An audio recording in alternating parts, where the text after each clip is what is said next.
From things in the air to new things for our bodies, join me as we explore 2050. What would be the future technology?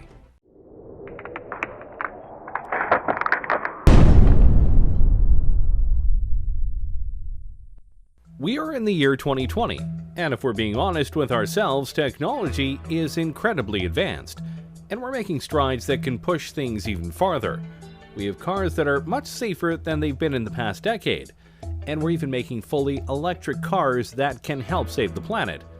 There are even plans for self-driving cars and even self-driving Ubers that make the future of transportation very exciting. And that's just one technology that we're growing at a fast rate. What about all the others that are out there? What will technology be as we get closer and closer to 2050?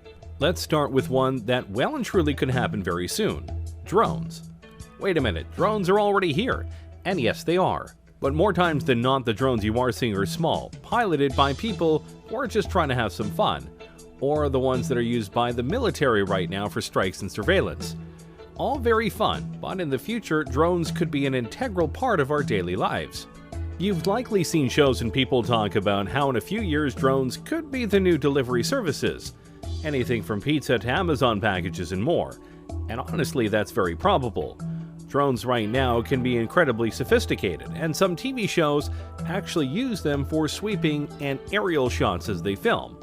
It's very cool, but to do deliveries, they'd have to be a little bit more programmed, as human error no doubt would be a very big buzzkill. Not that it's impossible right now, it's more of a question of numbers, logistics, costs, and making sure that the deliveries themselves are done in a methodical and careful manner.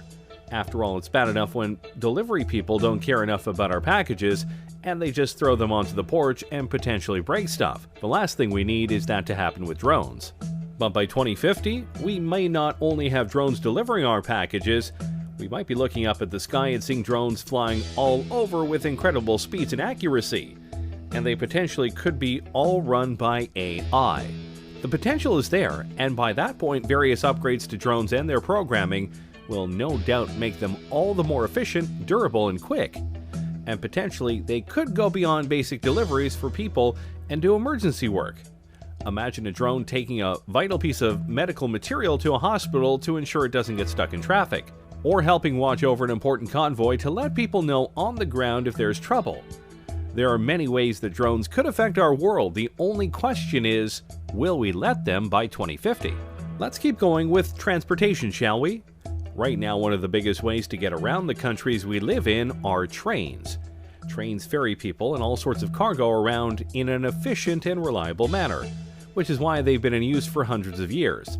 But if we're being honest here, while trains are efficient and reliable in certain ways, they aren't exactly fast, especially when it comes to passenger and freight trains. They can take a long time to get to their destination, and at times, it's more logical to take other modes of transportation, which is why companies are making special kinds of trains that can go much faster. You know of the magnetic trains of Japan, no doubt, but others like the Virgin Hyperloop are trying to push things even farther. Passengers or cargo are loaded into the Hyperloop vehicle and accelerate gradually via electric propulsion through a low-pressure tube. The vehicle floats above the track using magnetic levitation and glides at airline speeds for long distances due to ultra-low aerodynamic drag. Science fiction? Hardly. In fact, the first vehicle of the Hyperloop has already been tested and proven, and some larger tests are being scheduled for the next few years. And if this works, traveling across the country will be much faster. How much faster? The Hyperloop aims to send people shooting across the tubes that they make at a rate of about 600 miles per hour. Which means if they were able to do this across the entire United States from east to west, or vice versa, you could travel across the whole country in about 5 hours, give or take. Considering it would take much longer for a regular train ride or car ride, that's a big improvement. And they're planning to do this with not just people but cargo. Imagine being able to ship something in the morning on the West Coast to the East Coast and know it will get there before the day ends. That is quite impressive. Plus, the tubes would be built underground as to not disturb wildlife, and they will go and make it in a way where there are no carbon emissions. So they're fast, they're reliable, and they won't harm the planet. Seems like a win all around. Of course, you do have to wonder what it would be like to be on a 600-mile-per-hour train thing, but hey, we'll just find out soon. And by 2050, this could be one of the main modes of transportation around the world. Before we show off even more technologies we could have by 2050, be sure to like the video and subscribe to the channel. That way you don't miss any of our weekly videos. Okay, we've had some fun ones, but now let's go deeper down the rabbit hole and talk about the ones we all fear. AI. Yep, artificial intelligence. And no matter what way you look at it, people are seriously trying to make it happen, and make it happen soon. AIs are literally everywhere, including in your cars, and in your homes via devices like Alexa, which are indeed forms of AI. And there are things like Watson that is so smart that it could beat two Jeopardy legends. So by 2050, AI could be so advanced that our cultures, our world, could literally be run by them in a logistical and computing sense, or in a Terminator humans are obsolete sense. And believe it or not, we're closer to that than you might think. Google's DeepMind isn't there yet, but really I'm sure they'll probably discover those things along the way. And by 2020, it's possible their computer could be superhuman and could be conscious, Pearson has said. That could be the beginning of the end, really. Is Judgment Day inevitable? Maybe, maybe not. It just depends on how far we go with AI and how much we're able to control it, or if we can't fully control it once they reach certain levels of intelligence. Of course, for all of our worries about AI, there is a chance it could be all fine. Imagine if the lighter side of sci-fi comes through in regards to AI, and we get a bright future powered by AI. Think about it. What if by 2050 we each get our own unique AI? We could customize how they sound, how they look, and basically have a BFF that'll help us out in life in various ways. Remind us of things like Alexa, guide us in homework and fields of study, be a being that we can bounce ideas off of, etc. If that form of AI came through, then by 2050 we could live in a utopia where AI helps us be better. Until they revolt and we have iRobot going on. But hey, let's not dwell on our potential doom. Let's show off another technology that many people are hoping for: space travel. Yeah, when you think about the decade we're in right now, the 2020s, the biggest goal of the world by far is to get to Mars, and possibly beyond it. But it's not just about landing there, though that would and will be a crowning achievement for humanity in the decade and in recent times. More importantly than just landing there, though, is the ability to start setting up the first human colony on another planet. We've been to the moon many times, but we haven't tried to live there for various reasons. Mars seems to be the place where many feel we can go in order to live amongst the stars, and many speculate that by 2030 at the latest, barring setbacks, accidents, and other things obviously, we could not only be colonizing Mars but having regular shuttles go there so that people can see the red planet for themselves. We will see first people going off to Mars, and then robots will do some basic stuff, like making basic materials on Mars, Pearson said. We're going to have to do that because only so much can be brought into space. Of course, there are numerous things that need to be worked out before such a thing could happen. But we have top men on this, including Elon Musk and the SpaceX program, Jeff Bezos via his Blue Origin company, and more. Each of them, and NASA among others, are working on not just getting us back into space, but getting us there via cheaper, smaller, and reusable spacecraft, something that honestly has been a setback for the space program over the last 20 years. But if we are able to do it, if we are able to get to Mars, get there faster, and be able to colonize it, then by 2050, who knows where we will be? We could have multiple colonies on Mars, maybe some on the moon, and maybe even colonies on moons like Titan and Europa, which some think could be even better places to colonize than Mars. It's possible, but obviously Mars is the place that we are aiming for right now. With each step into space, humanity grows larger in the universe, and who knows just how many of us will be out there by 2050. Alright, now let's dive into something really sci-fi: prosthetics. Yeah, I know that right now prosthetics are very limited, and at times a bit pointless. But if we were able to fully utilize computer technology to its fullest, and make prosthetics that are fully compatible with the human brain and body, then the sky is the limit. We could enter an age where cyborgs are not just welcome, they're commonplace. And yeah, it may seem like we're far away from that, but we are getting closer to that point. James Young, a 25-year-old biological scientist, has a prosthetic arm, with a personal drone and built-in flashlight. and a French artist is using a prosthetic that doubles as a tattoo gun. That's pretty cool. Imagine if a police officer loses an arm in the line of duty. Usually that would mean the end of his career. But with an advanced prosthetic, he could literally be better than ever if it were advanced enough. The biggest problem with these fake limbs is that most of them are plastic, meant to convey that the arm or leg is still there, and thus still usable.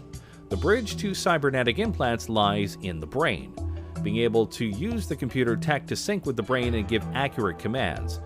We haven't fully bridged that gap yet, but when we do, dang, life is going to get a lot more interesting. And don't forget, these prosthetics could be used in many ways other than helping people with lost limbs. They could be put onto other objects, or potentially even be worn as exoskeletons when needed. Think of it like Jax from Mortal Kombat. Some people could even ask for implants to be put into their arms or legs to give them an extra boost, like TJ Combo from Killer Instinct. 1. I like video games, and they have plenty of cybernetic people. The point is, by 2050, if these things are made, a lot of people won't feel broken or weak anymore because they've lost limbs or the abilities of their arms or legs. They'll be whole again, and be able to do things just like they were before, if not better. And that's a future we should definitely be trying to live for. Now let's go to something a bit more unique. Look at yourself right now. Specifically, look at the clothes you are wearing right now. What are they made of? What do they feel like? What do they look like? Of all of these answers, I bet none of them are, they look like they could give me superpowers, because they can't. Not yet, anyway. Think about it like this. What if the clothes you are wearing right now felt the same, looked the same, but could do more? With the growth of nanotechnology, your clothes could potentially be embodied with various materials or technologies that help you improve your strength, durability, and more. For example, what if you had a shirt on that was light as a feather, but could absorb impacts and leave you with no injuries? That would be pretty impressive and important, especially in this age of gun violence we live in. Or what if the uniforms of firefighters made them completely heat-resistant and burn-proof, further ensuring that they are able to do their jobs without much risk to their lives? The technologies that we can put into clothes is out there, and some people are working on it right now, both in terms of multiple functions, but also cosmetic appeal. Imagine if by 2050 we have the ability to craft whatever kinds of clothes we want, and even select what kind of abilities they have. Imagine you wear a special kind of top that has a special pattern on it, and when you press a button or say a keyword, that pattern unfolds and suddenly you have wings on your outfit. Wouldn't that be cool?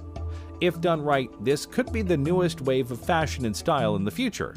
See, the future is hip. I'm sure that last one left you drooling, so let's temper your expectations and talk about school. Yes, it sucks, and learning can be a chore, but in the future it may be a lot more interactive. Over the last decade or so, computers in schools have been a must-have for various courses. But if the advent of virtual reality simulations come through as many expect them to, it could lead to all sorts of innovations in the classrooms that could help kids with what's going on. You could take students to an environment in the past and show them what was happening, like watching a battle taking place, Pearson said. You can explain that sort of thing more easily if they can see it happening than if you are looking at a textbook. Oh yeah, history and geography classes would be much more fun, that's for sure. Or imagine an audiobook, but instead of just an audio, you could see the characters coming to life before your eyes, and you watch them interact with others. Heck, school plays could have projected environments to make things seem more real. And of course, you could have virtual tutors to help you with problems that the teachers aren't able to help with. Education is definitely something that can benefit from advanced technologies, and by 2050, our school systems could be so revolutionized that you have to try really hard to fail class. Though I'm sure some of you would still try. Finally, let's talk about something that I'm sure you'll be horrified to hear. In the future, you likely won't need a phone. I know you're stunned, but think about it. Right now, smartphones are becoming more and more advanced every single year. New features, new programs, etc. But by 2050, your phone won't likely need to exist because you'll have access to it and more via something else. What exactly? That depends on the technology. But for this example, let's imagine a wrist gauntlet. Instead of typing up a number, you simply have to say "call mom," But obviously, the Gauntlet could do much more than that. It'll likely have a holographic screen that you can use to look up information on a much bigger keyboard. And depending on what sci-fi future you believe will have, it'll have things that can scan objects, detect dangers, warn you about upcoming problems, and may even have an AI companion. So yeah, your phones are important right now, but in the future, more than likely not. Thanks for watching, everyone. What do you think of this look at the future and what it might entail? Can you guess which of these things we'll actually have in 2050?